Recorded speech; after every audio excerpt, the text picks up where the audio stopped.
আমাৰ migrant labour আৰু আনঅৰ্গেনাইজ ছেক্টৰৰ labour ই শ্ৰম পৰ্টেলত তেওঁলোকে ৰেজিষ্টাৰ কৰিছে 2021 চনৰ পৰা 2023 চনৰ ভিতৰত ই শ্ৰম পৰ্টেলত ৰেজিষ্টাৰ কৰা শ্ৰমিকৰ সংখ্যা আছিল আৰু মই ভাবো যে যিসকলে 23 চনৰ এপ্ৰিলৰ আগতে ই শ্ৰম পৰ্টেলত নিজক পঞ্জীয়ন কৰিছিলে তেওঁলোকে ৰেচন কাৰ্ডৰ বাবে আবেদন কৰিব পাৰে কিন্তু নতুনকৈ ই শ্ৰম পৰ্টেলত পঞ্জীয়ন কৰি ৰেচন কাৰ্ডৰ বাবে আবেদন কৰিব নোৱাৰিব এইখিনি আমাৰ কেবিনেটত লোৱা সিদ্ধান্ত এতিয়া আমি জিলা আয়ুক্তসকলৰ সভাত গ্ৰহণ কৰা কেইটামান সিদ্ধান্তৰ বিষয়ে আপোনালোকক অৱগত কৰিব খুজিছো এটা হ'ল মুখ্যমন্ত্ৰীৰ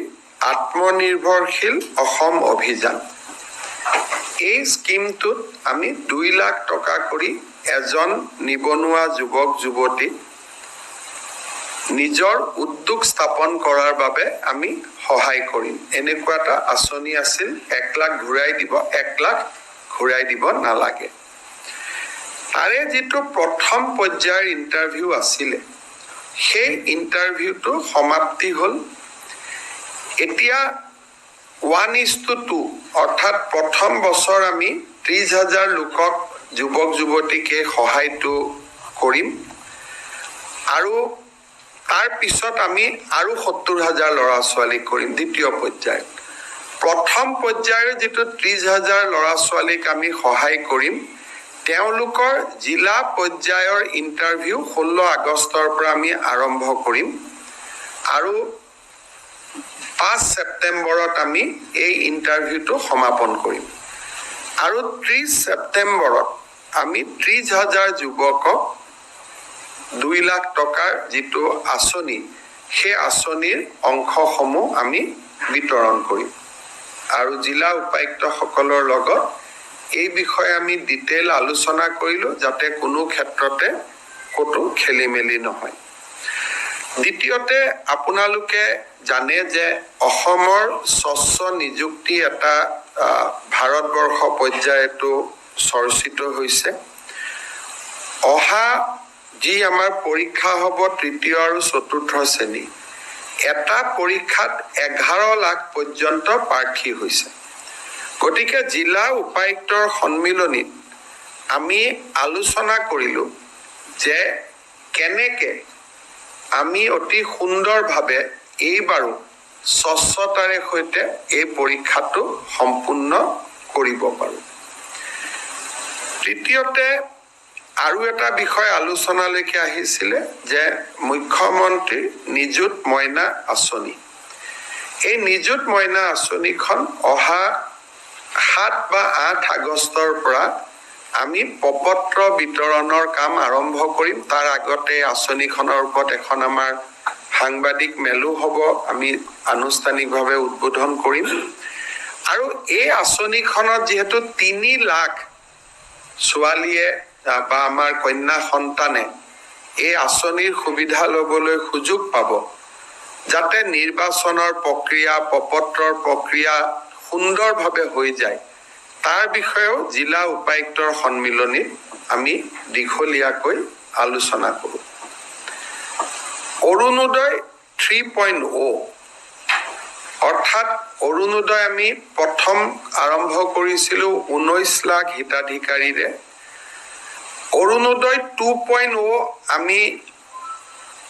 সামৰি লৈছিলোঁ 27 লাখ হিতাধিকাৰী এতিয়া অৰুণোদয় 3 আমি সিদ্ধান্ত লৈছো যে আৰু আমি প্ৰায় আপোনালোকে হিচাপ কৰিব লাগিব যে মই ফটক কৰি পূৰণ কৰি দিছো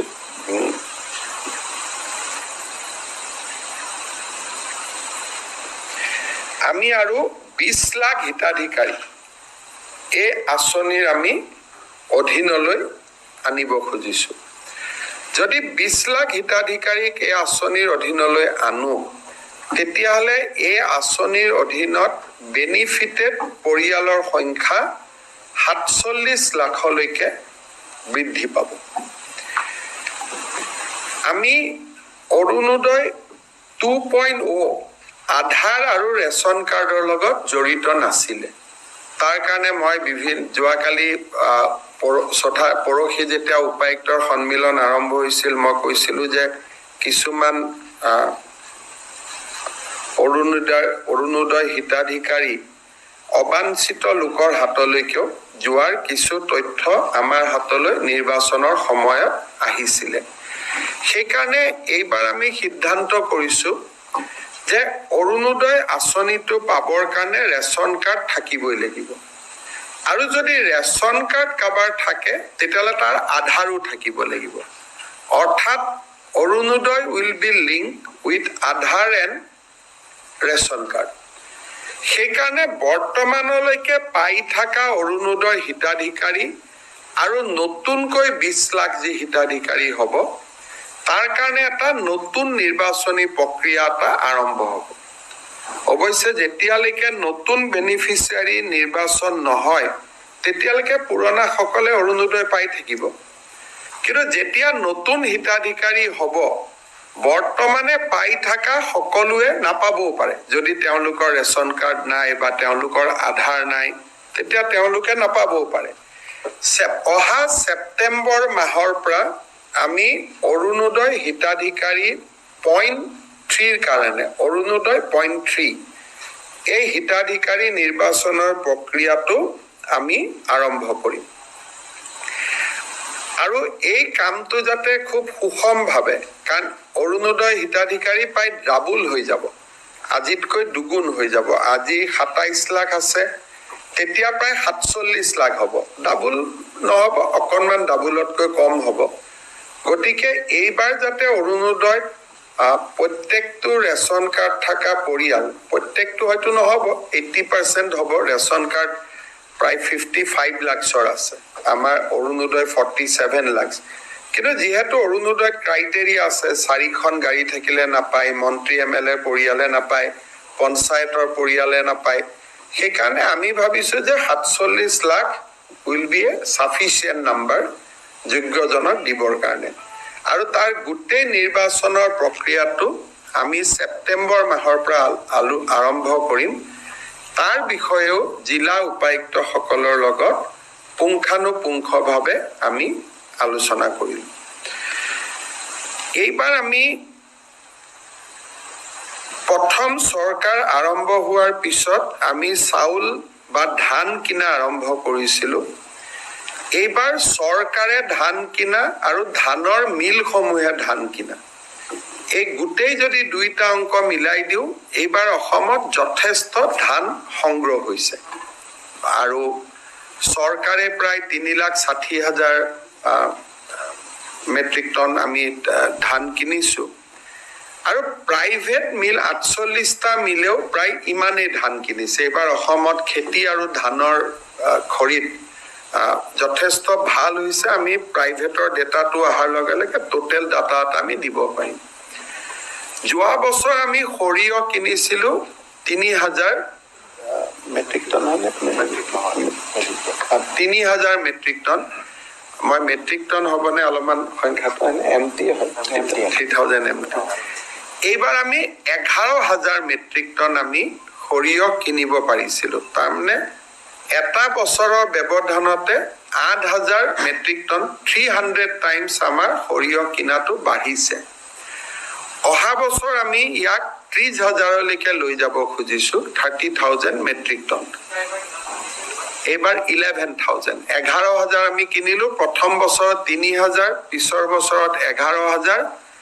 আৰু অহা বছৰ আমি 30,000 মেট্ৰিক টনলৈকে আমি যাব খুজিছো।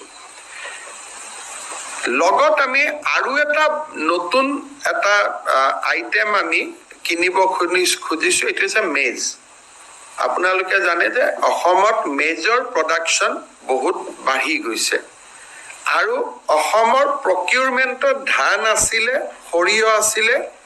এইবাৰ আমি মেজটো ইনক্লুড কৰিব খুজিছো। আৰু তাৰ কাৰণে আমি আৰু এটা নতুন সিদ্ধান্ত লৈছো যে কৃষকসকলে ধানটো যিসকলে নিজে কেন্দ্ৰত আহি দিব, সৰিয়হ নিজৰ কেন্দ্ৰত আহি দিব, কিন্তু এইবাৰ আমি গাঁৱত নিজে গৈ কিনাৰ কাৰণে এটা নতুন ব্যৱস্থা আৰম্ভ কৰিব খুজিছো কাৰণ কেতিয়াবা এজন কৃষকে পিপিচিত ধানটো লৈ আহিলে তেওঁলোকে কিবা কাৰণত পিপিচিটো বন্ধ থাকিলে ধানটো ঘূৰাই লৈ যাব লাগিলে গতিকে যি কৃষকে আমাক যেটো টোল ফ্ৰী নাম্বাৰ থাকিব টোল ফ্ৰী নাম্বাৰত যেতিয়া ফোন কৰি দিব যে মোৰ গাঁৱত ধান আছে মোৰ গাঁৱত সৰিয়হ আছে আমি গাঁৱত গৈ নিজে আমি ধান আৰু সৰিয়হটো বা মেজটো আমি সংগ্ৰহ কৰি লৈ অহাৰ বাবে চেষ্টা কৰিম আগে পিছে আমি ডিসেম্বৰৰ পৰা ধান কিনো সৰিয়হ আমি মাৰ্চৰ পৰা কিনো এইবাৰ আমি ফেব্ৰুৱাৰীৰ পৰা সৰিয়হ আৰু ধান আমি নৱেম্বৰৰ পৰা কিনিব খুজিছো যাতে আমি আগতীয়াকৈ কৃষকসকলে গম পাই যে আমি ইমান দাম পামেই তেতিয়া তেওঁলোকেও খেতি কৰি ভাল পায় এবাৰ আমি আগতীয়াকৈ ধান কিনাৰ ব্যৱস্থা কৰিব খুজিছো তাৰ বিষয়েও আমাৰ জিলা উপায়ুক্তসকলৰ লগত দীঘলীয়াকৈ আয়ুক্তসকলৰ লগত আমি কথা পাতো আমাৰ কেইবাটাও চৰকাৰী আঁচনি চলি আছে এবাৰ আমি খেল মহাৰণ আকৌ পাতিম সাংস্কৃতিক আমাৰ মহাসংগ্ৰাম এই বছৰ আমি নাপাতো তাৰ পিছৰ বছৰ পাতিম আমি আমাৰ অমৃত বৃক্ষ আন্দোলন অহাকালিৰ পৰা আৰম্ভ হ'ব 15 আগষ্ট বুলি আমি ঠিক কৰিছিলো এতিয়া আমি 20 আগষ্ট কৰিছো যে 20 আগষ্টলৈকে আমি 3 কোটি আমি গছপুলি ৰুম জিলা আয়ুক্তসকলে ক'লে যে 14 15 12 তাৰিখ তেওঁলোক ব্যস্ত হৈ থাকিব লাগে 15 আগষ্টৰ কাৰণে আমি সময়টো 20 আগষ্টলৈকে বঢ়াই দিলো আমি 3 কোটি গছপুলি ৰুৱাৰ যেটো কাম হেতু আমি আয়ুক্তসকলৰ লগত পৰ্যালোচনা কৰিলো যোৱাবাৰ আমি অসমত 12,000 শিল্পীৰে সৈতে আমি বিহু সৰুসজাই ষ্টেডিয়ামত আমি আয়োজন কৰিছিলো এইবাৰ আমি অসমৰ 8খন চাহ বাগিচাৰ পৰা কম বেছি পৰিমাণে কৰবাত 100 হ'ব কৰবাত 80 হ'ব কৰবাত 120 হ'ব আমি 8,000 নাচনীৰে গুৱাহাটীৰ সৰুসজাইত আমি এটা জুমুৰৰ প্ৰদৰ্শন কৰিব খুজিছো আৰু তাৰ কাৰণে আমাৰ গানটো ৰেকৰ্ড হৈ গল আমি দুই এদিনতে আপোনালোকক শুনাম ভিডিও ৰেকৰ্ড হৈ গল জিলা আয়ুক্তসকলৰ সন্মিলনীত বিহুৰ সময়ত আমাৰ যিখিনি কৰবাত কম হৈছিল বেছি হৈছিল যিখিনি আমি শিকিছিলো জানিছিলো তাৰ ওপৰৰ পুৰণা অভিজ্ঞতা লৈ আমি 20 নৱেম্বৰ গুৱাহাটীত আমি 8,000